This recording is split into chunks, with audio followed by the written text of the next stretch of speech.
Asia Siowo! Witajcie! Dziś pokażę Wam, jak zrobić zimowy domek z Raffaello. Szczegółową listę wszystkich potrzebnych przedmiotów znajdziecie w opisie tego filmu. Z tektury wycinam 2 kwadraty o boku 12 cm. Następnie 2 trójkąty o podstawie 12 cm i bokach 12,5 cm.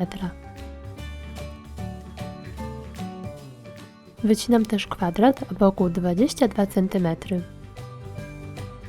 Części dachu oraz kwadrat z jednej strony obklejam pianką.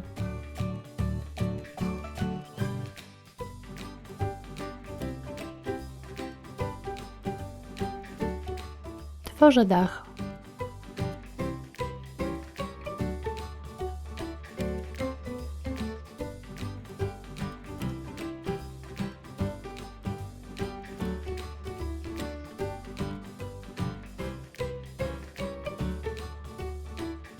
Łączenia maskuję sznurkiem.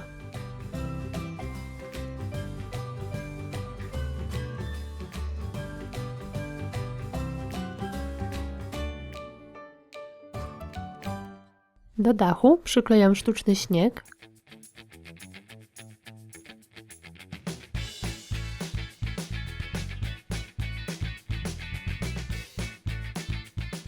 oraz drobne dekoracje.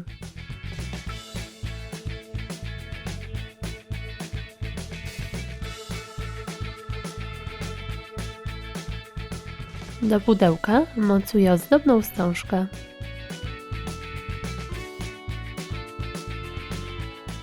Przyklejam dach.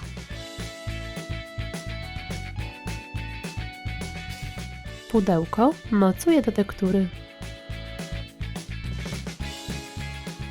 Przyklejam sztuczny śnieg.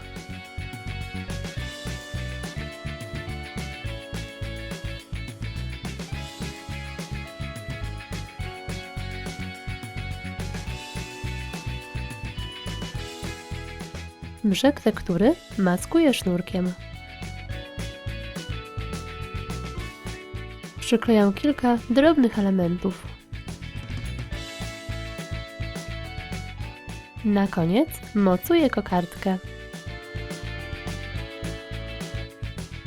I gotowe!